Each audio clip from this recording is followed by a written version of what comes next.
мамлекеттик органдар, жарандык коом, ар бир үй бүлө бардыгыбыз мугалим менен дарыгерлердин аброюн көтөрүүгө милдеттүүбүз. Анткени балдарыбыздын кат сабатын ачып, баарыбызды дарылагандарга сый урмат болмоюнча маданияттуу жана өнүккөн өлкө боло албайбыз. Ошол себептен 2026 жылдын 1-апрелинен тарта мугалимдердин жана медицина кызматкерлеринин айлыгы дагы бир ирет 100%-га көтөрүлө тургандыгын баса белгилеп кетейин.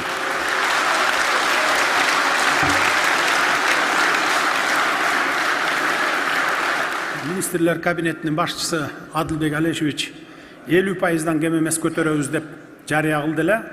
Биз кеңешип, өкмөттүн кече күнү менин кабинетимде кеңешип, өкмөттүн чама-чаркын кайрадан карап чыгып, эмгек акыга кошумча бир ставка 15.000 сом өлчөмүндө президенттик компенсациялык төлөм киргизүү менен эмгек акыларын орточо 100%-га көтөрсөк болот экен. Ошентип көтөрөлү деп чечтик.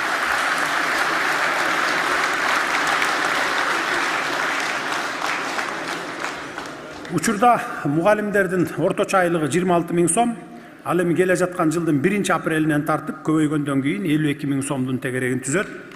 Мугалимдердин айлыгы негизинен алардын билим деңгээлине, педагогикалык иш стажына, квалификациялык категориясына, аймактын жайгашкан жерине, окуткан сабагына жана жумалык саат жүктөмдөрүнө жараша аныкталат. Шаар жергесиндеги орто билим берүү мектебине педагогикалык орто билими бар, бирок педагогикалык стажы жок жаңы келген мугалимдин эмгек акысы 2026 жылдын 1-апрелинен тарта 36.800 сомду түзүп, салыктык жана социалдык чегерүүлөрдөн кийин колуна таза 31.200 сомдун тегерегин алат.